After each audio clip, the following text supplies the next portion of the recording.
Aluva sub ജയിലിൽ നിന്നും ചാടിപ്പോയ പ്രതി പെരുമ്പാവൂർ പോലീസ് സ്റ്റേഷനിലെത്തി. ആധാർ കാർഡ് വാങ്ങാനായി പെരുമ്പാവൂർ പോലീസ് സ്റ്റേഷനിലെത്തിയ പ്രതിയെ പോലീസുകാർ തിരിച്ചറിഞ്ഞില്ല. മോഷണക്കേസിൽ റിമാൻഡിലായിരുന്ന അസം സ്വദേശി മഥുർജ സൊനോവാണ് ജയിൽ ചാടിയത്. തിയോഫിനാണ് ചേരുന്നത്. തിയോഫിൻ, വിവരങ്ങൾ. അക്ഷയ്, അസം സ്വദേശിയായ മഥുർജ സോനോവാൾ ഇയാളാണ് കഴിഞ്ഞ ദിവസം ആലുവ സബ് ജയിലിൽ നിന്നും ജയിൽ ചാടിയത്. ഒരു മോഷണ കേസിലായിരുന്നു ഇയാൾ റിമാൻഡിലായിരുന്നത്.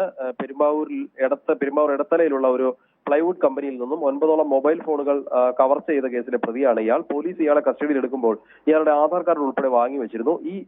കഴിഞ്ഞ ദിവസം ഈ റിമാൻഡിലായിരിക്കെ കഴിഞ്ഞ ദിവസം പ്രതികളെ കുളിക്കാനായി ജയിൽ സെല്ലിൽ നിന്ന് പുറത്തേക്ക് വിട്ട സമയത്താണ് ഇയാൾ ജയിൽ ചാടിയത്. ജയിൽ ചാടിയതിന് പിന്നാലെ തന്നെ പോലീസ് ലുക്കൌട്ട് നോട്ടീസൊക്കെ ഇറക്കി അന്വേഷണം തുടങ്ങുകയും ചെയ്തിരുന്നു. പക്ഷേ പിടികൂടാൻ കഴിഞ്ഞിരുന്നില്ല. ഇതിനിടെ ഈ ജയിൽ ചാടിയ പ്രതി വൈകാതെ തന്നെ പെരുമ്പാവൂർ പോലീസ് സ്റ്റേഷനിലെത്തി. തന്റെ ആധാർ കാർഡ് തിരിച്ചു വാങ്ങാൻ വേണ്ടിയാണ് ഇയാൾ പോലീസ് സ്റ്റേഷനിലെത്തിയത്. ആ സമയത്ത് ഡ്യൂട്ടിയിലുണ്ടായിരുന്ന പോലീസുകാരനോട് ആധാർ കാർഡ് ആവശ്യപ്പെടുകയും ചെയ്തു. പക്ഷേ ആ പോലീസുകാരന് പ്രതിയെ മനസ്സിലായില്ല. കുറച്ചു സമയം പുറത്ത് ഇയാൾ കാത്തു നിൽക്കുകയും ചെയ്തിരുന്നു. മറ്റു പോലീസുകാർ അവിടെ എത്തിയപ്പോഴേക്കും തിരിച്ചറിയുമോ എന്ന ഭയം കൊണ്ട് പ്രതി അവിടുന്ന് മുങ്ങുകയും ചെയ്തു. എന്തായാലും പെരുമ്പാവൂർ പോലീസ് സ്റ്റേഷനിൽ മുങ്ങിയ പ്രതിയെ പോലീസിന് ഇതുവരെ പിടികൂടാൻ കഴിഞ്ഞിട്ടില്ല. ഇയാൾക്കായി അന്വേഷണം ഇപ്പോൾ ഊർജിതമാക്കിയിട്ടുണ്ട്.